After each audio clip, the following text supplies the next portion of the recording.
bandi magazine amino point show pesa kabdo information kitoko a mointe elenge a mointe soupu a mointe po awe zalaka show na show to fongo la bantanga la ko la lelo pour na website no que chef de l'état Félix Antoine Tshisekedi Tshilombo Fachi béton le double nord du système après cette invitation par homologue naie Émir ya Qatar pour na kuya awana République démocratique du Congo mingi pendant la ville province à Kinshasa arrivé na ezaki avec un partenaire idéologique bolanda reportage oyo ya Bekerma Kontela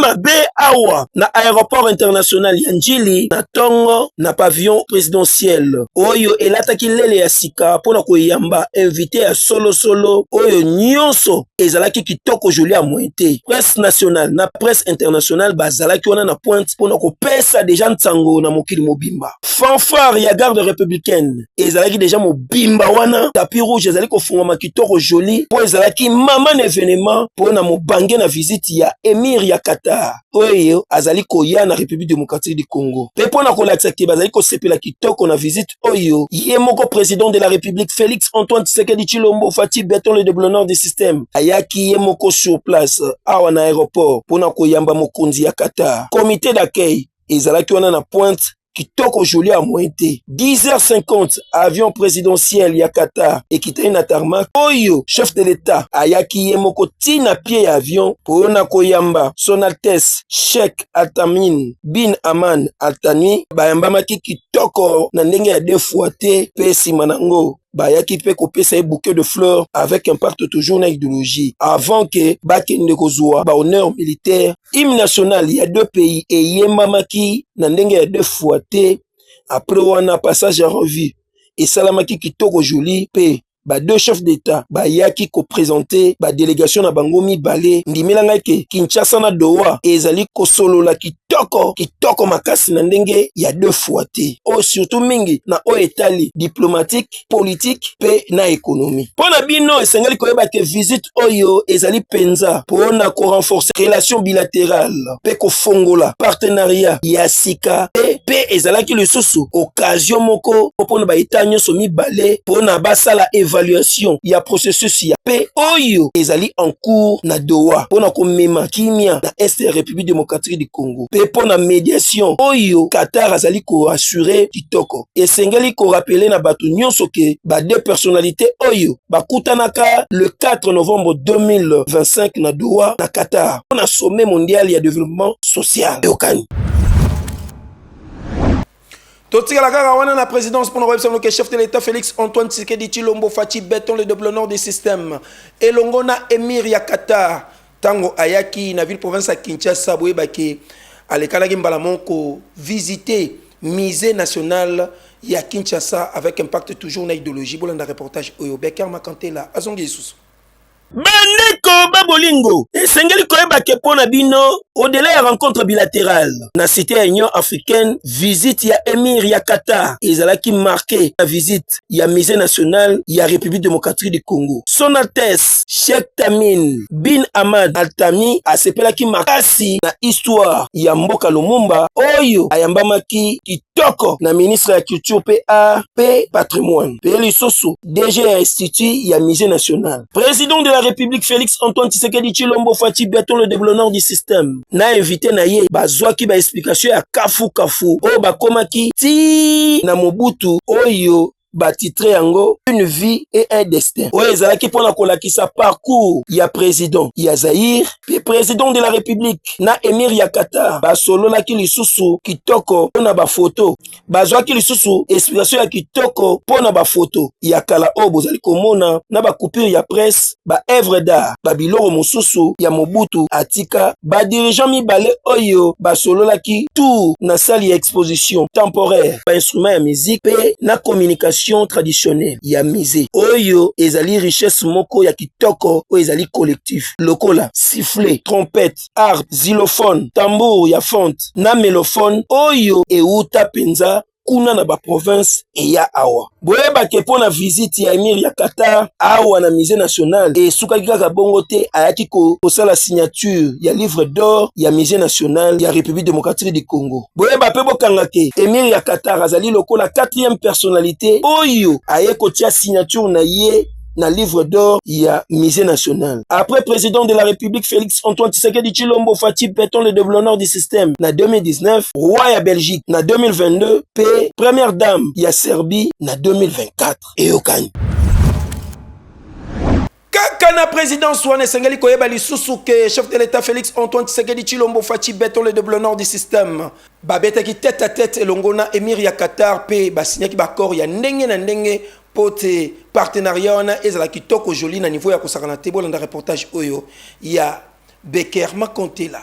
Ndenge kaka asalaki yango na pavillon présidentiel na Tongo na aéroport international ya Njili, chef de l'État Félix Antoine Tshisekedi Tshilombo Fachi béton le développement du système azalaki liboso ya bureau na ye na cité ya Union africaine pona koyamba moko ya bainvité de marque na ye sima ya koyamba na kitoko joli son altesse Tanami Sheikh Tamim bin Hamad Al Thani na président Félix Antoine Tshisekedi Tshilombo Fachi béton le développement du système babendanaki mopanzi o basololaki tête à tête na niveau ya fois pendant 1 heure de temps. Moto na moto, pesaki oyaye, pe ba deux dirigeants, ba lobela ki penza, ba sujet ebele. Oyo ba yokana ki kitoko na ndenge ya kosakana te. Après wana, temps fort mosusu, ya visite historique, ya monarque qatarien, ezalaki nde tango ya signature ya 6 protocoles d'accord. Oyo signamaki na ba secteur ebele. Lokola, transport, justice, affaires sociales, diplomatie, na jeunesse. Et salemaki na présence ya 2 chefs d'État, pe na ba ministre, ya chaque secteur il y a 2 états. Oyo bazalaki wana. Signature ya liboso, signature d'accord ezalaki nde na o basololaki na domaine ya port entre Qatar, port management compagnie ya l'état ya Qatar na office national ya transport Onatra sa. Oyo ezalaki représenté epai ya vice-premier ministre, ministre ya transport, voie pe communication pe désenclavement pour la République démocratique du Congo, Jean-Pierre Bemba Gombo le chairman. Pe côté ya Qatar ezalaki na ministre d'État ya affaires étrangères Dr Mohamed bin Abdelaziz bin Saleh Al Koulafi. Pe ya mibale ezalaki protocole d'accord ya coopération na domaine juridique entre ministre ya justice ya Qatar na ministre ya justice ya République démocratique du Congo. Oyo azalaki représenté epai ya ministre d'État ya affaires étrangères, coopération internationale pe francophonie Madame Kaikwamba Wagner. Troisième coopération oyo ezalaki na domaine ya jeunesse pe sport entre bamboka mibale oyo ezalaki représenté par ya ministre ya jeunesse na éveil patriotique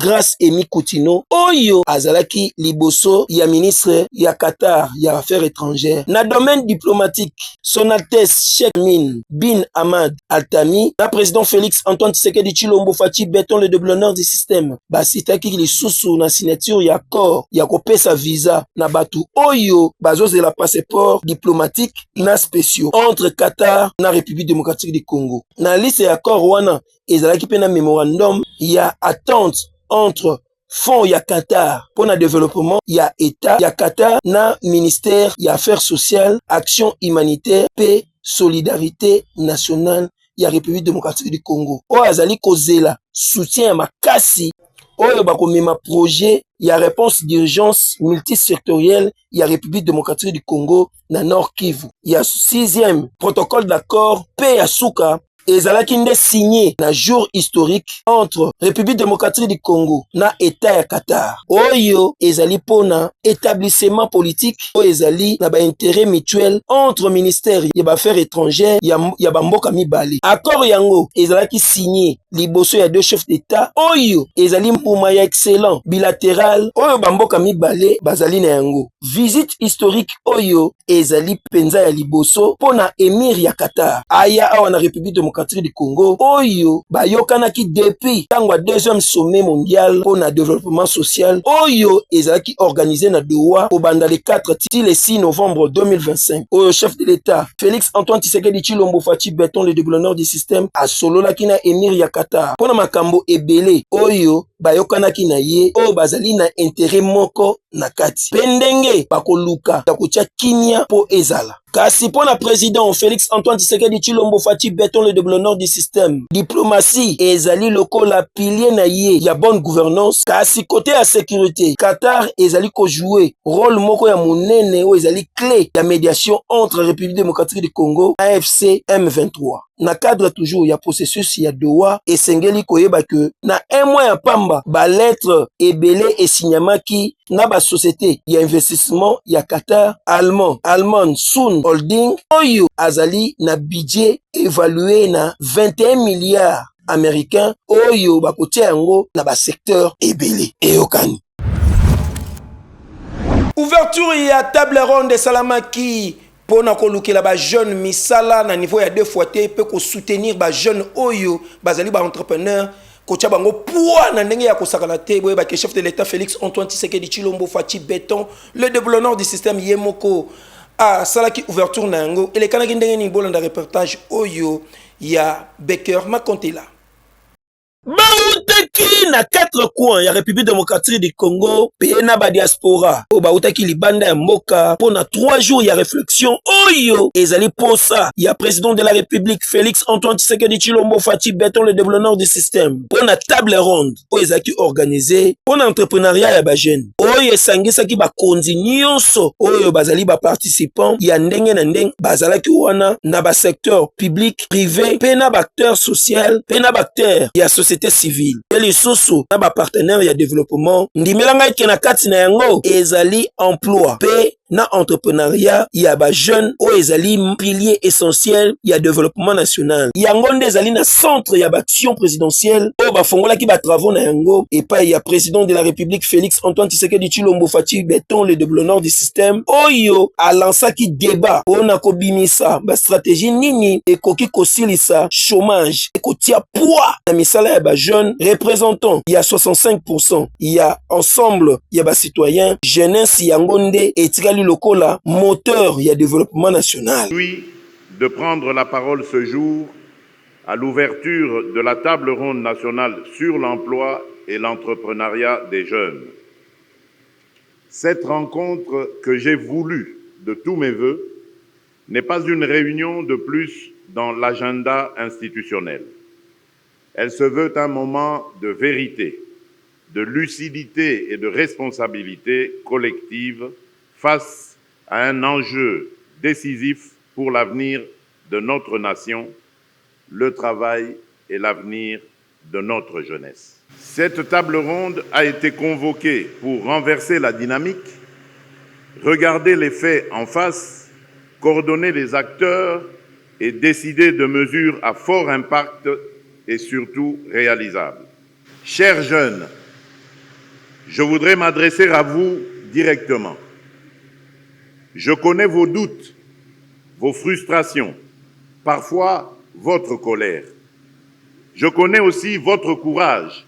votre intelligence, votre capacité à vous organiser, à innover, à entreprendre, même avec très peu. Je veux vous dire ceci.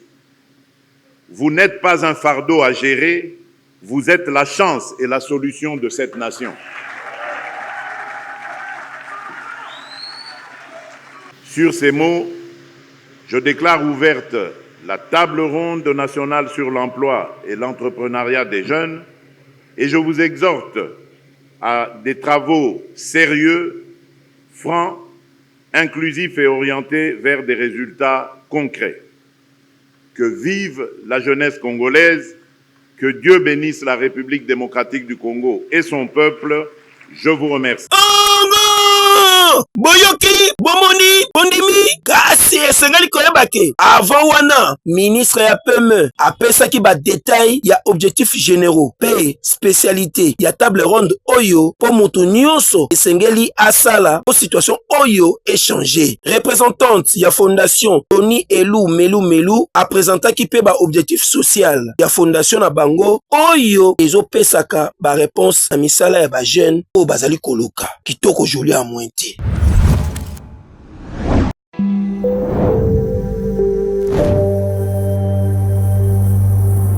La police nationale congolaise a présenté ce samedi 22 novembre au vice-premier ministre, ministre de l'Intérieur, Sécurité, Décentralisation et Affaires coutumières, Chabani Luko Biango Jacquemin, un groupe de 19 présumés braqueurs arrêtés dans le cadre de l'opération Ndobo, une initiative sécuritaire visant à lutter contre la criminalité urbaine à Kinshasa. Selon la police nationale, ces individus ont été interpellés en possession d'armes blanches et d'armes à feu utilisées lors de plusieurs actes de braquage et d'agression dans la capitale. Leur neutralisation constitue une avancée significative dans le démantèlement des réseaux criminels qui sévissent dans plusieurs communes de Kinshasa. Et les troisième écuries, ce sont eux qui dérangent la population du côté de Mongafula, Masangambila et Ngalema. Donc tous, quand on avait commencé l'opération, ils avaient fui, ils étaient en Angola. Et aussitôt informés de leur retour, nous sommes allés, nous avons récupéré les trois là. Le commissaire provincial de la police nationale congolaise, ville de Kinshasa, le général Israël Kantou, qui les a conduits au bureau du vice-premier ministre, a indiqué que les enquêtes se poursuivent afin d'identifier et de capturer d'autres complices encore en fuite. Il a également souligné que l'opération Dobo se poursuit et continuera de cibler les foyers de criminalité dans la ville. Les dispositions, nous continuons avec les enquêtes. Il y a de ceux qui sont à cavale. Nous les recherchons. L'échantillon qui a été présenté aujourd'hui, nous allons travailler là-dessus pour voir, pour de collaborer avec la police pour dénoncer, nous montrer les cachettes de leurs complices. Ces interpellations illustrent la détermination du vice-premier ministre Chabani à renforcer la sécurité et à mettre un terme à la recrudescence des braquages devenus récurrents à Kinshasa. Le gouvernement réaffirme ainsi son engagement à protéger la population et à restaurer la tranquillité dans toutes les communes de la ville.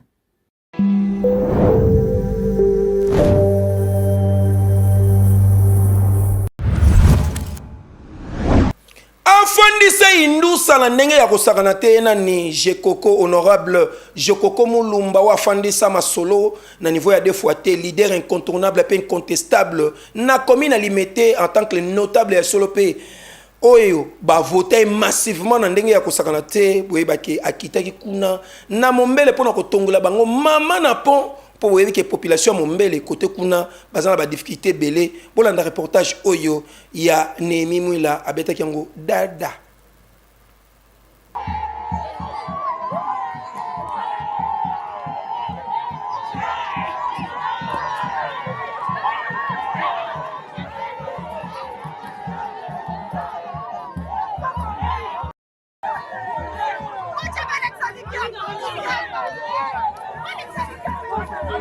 balobi kobanda campagne ya 2026 ya 2006 tolobi bien kobanda campagne ya nini ya 2006 ba candidat ba ministre ba député ba leka bango basenga bango basala pont oyo bango batikali kosala ngoti mais na kombo ya Nzambe na kombo ya bana limité na kombo ya bana Congo na sengi na bino lelo tolimbisa bango po bayebi eloko basalaki te tolimbisi bango ha tolimbisi batalokuta ha basali ya Nzambe balobi ke fo tolimbisaka bato bayaki awa bakosi bazwi nzela ha bakei me biso bana limete tosambelaka motema pembe tosali nini tolimbisi bango bongo to bongo te minya kolobeza te tokobenga bourgmestre na okipe mbele na ofona avenue Mombele tokobunda nde tomesana kobunda pona avenue Mombele esala nini esila mais naza na souci moko pe fona lobango sikoyo souci nini namoni ba image lelo ya rond-point Gambela onga na salaka ndenge lelo ekufi ya rond-point Wileri o na salaka ndenge lelo ekufi na leki na 7e rue lelo maya miso etangi ngai tolobaka boye soki moto aye na bokonzi bandana nuko batela oyo bamikite na yo basalaka eza bongo te tokitike mutu awa te me tosenkaka na papa Daniel Bumba azwa nzete na ye ya bokonzi atelema amibeta epi abeta babourgmestre banani bakolaborateur na ye baministre na ye po Kinshasa ekende liboso eza bongo te tofingi moto tolobi vérité parce que Bumba azali leki oyo ya ngai mais tolamusika parce que tomoni mo ba négligence na bato banzinga na ye baluka moye batelema nzela Kinshasa esa nini ebonga tokopesa ape mbote mingi na chef de l'état parce que ye mpe azobunda mingi po Congo bitumba esala nini esila ngai soki wana na koloba mingi te neyeba na Kinshasa balobaka Loba loba sala sala rien. Mais biso to saba to sala musala. Ça va monter. Namoni batu bazoba tozo que l'honorable Maïna Sambula. Moula ezaka elembo ya bénédiction. Na kosenga na bino bobatela eloko oyo malamu. Eza bongo te. Bourgmestre so kotelema o katariba toleka tokelo sama kamusu.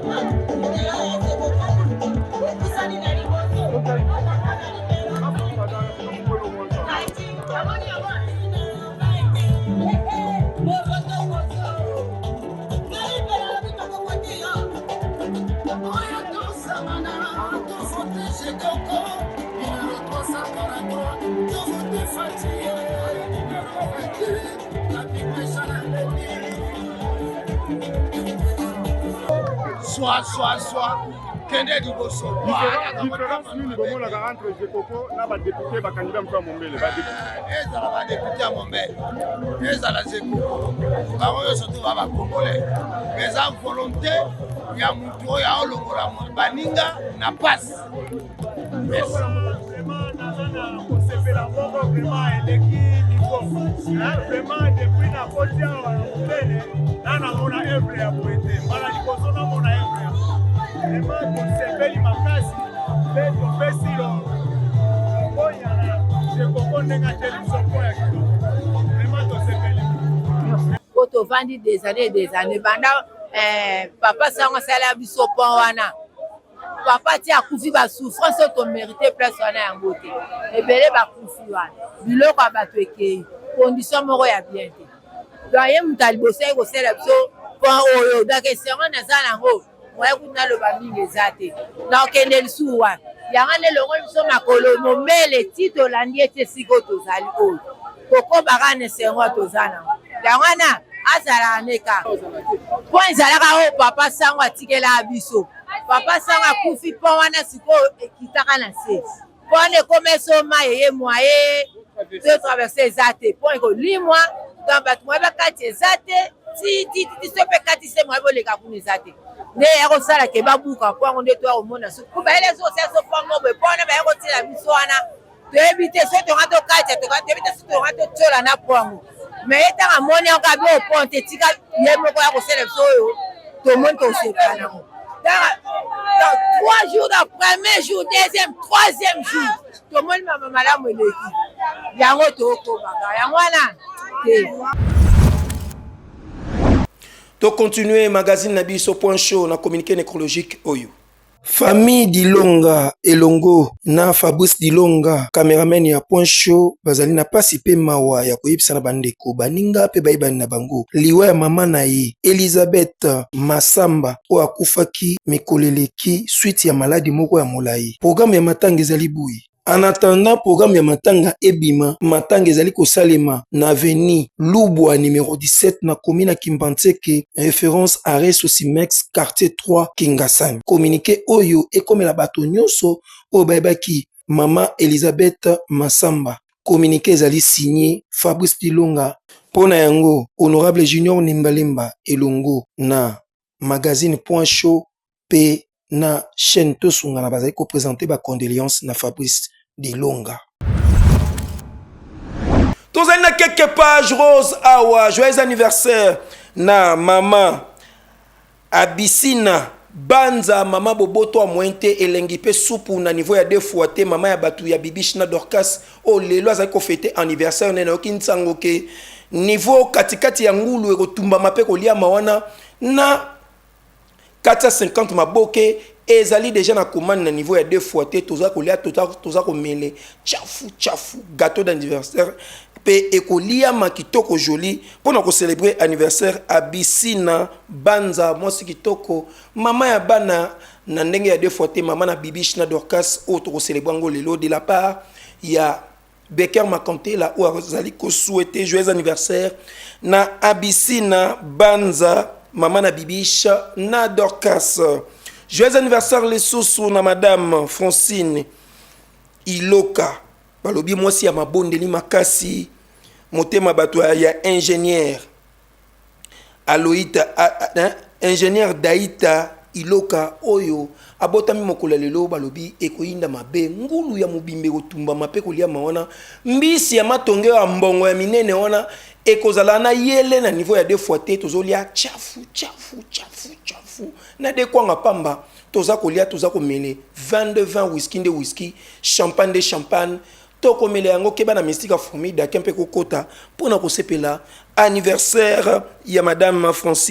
Francine Iloka motema ya bato ya ingénieur Daïta Iloka de la part ya Mosengo Maki Dekoro aza ko souhaiter joyeux anniversaire na madame Francine joyeux anniversaire les sousou na Eric Mosengo Bile balobi papa social ya solo akabata la te motema boboto a mointe na ebite nzambe ya pesa motema ndenge nini pona kosunga batu kapele kozala tomber sans résistance na okika nsango ki kapele za ya kolia mana ndenge ya deux fois te po toza kolia toza komele toko célébrer anniversaire ya Eric Mosengo Bile kitoko joli 22 whisky de whisky champagne de champagne pe dakena mystique fourmi pour nous célébrer anniversaire il y a Eric Mosengo Bile de la part ya Mosengo Maki décor le qui naye propre oyo azaliko fêter anniversaire nelelo kitoko joli joyeux anniversaire les sousou na mama Céline Kayembe ya église franchise balbi ekoyinda mabe toza kolia toza komele toza kosambela pe mabondili ekoleka te motema ya bato ya Patrick Kayembe balobi lelo ekozala deux fois te motema bato ya pasteur Patrick Kayembe toza kolia toza komele kuna na mbandaka balobi franchise ya mbandaka ekozala tomber sans résistance invité spécial Dorcas Kayembe akozala na pointe pe apôtre Michel Kingumba a kozala wana pour nous célébrer anniversaire ya mama Céline Kayembe mama Boboto pe bolingwa mointe motema batu ya pasteur Patrick Kayembo ya franchise ya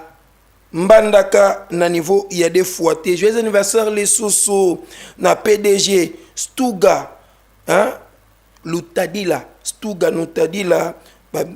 babengaki genome aloué lelo koyinda mabe po azana balar na ye maza trop jeune so otali oza kosepela lelo kozala libe bali bonga pona okika nsango ngombe ya mubimbe koboma mape kolia mawana pe na 50 cartons ya pizza eza commandé na niveau ya deux fois te gâteau d'anniversaire ya munene toza kolia toza komele 22 whisky de whisky champagne de champagne et kozala wana na pointe pona ko célébrer anniversaire ya PDG Stuga Luntadila na niveau ya deux fois te ndeko ya batu ya Buba Lutadila waza ko souhaiter joyeux anniversaire na PDG Stuga Lutadila lelo libe bali bonga ekozala somo na niveau ya kosakana te pe pona kosukisa joyeux anniversaire le soso na Plamedi Langi babi autrement appelé madame quoi lelo ekozala somo opesi mbwa fiotoli na okikaka nsango lelo ekozala ngulu ya mubimbe kotumba mape kolia mawana katikati ya ntaba surtout que maboke o ezalaka batumba yango kote kuna na ntsele kuna ekozala 350 maboke na dekwanga ya pamba toza kolia toza komele toko célébrer yango na niveau ya deux fois te chafu pour nous célébrer anniversaire ya Plamedi Langi autrement appelé madame quoi kitoko joli lelo toko célébrer yango avec impact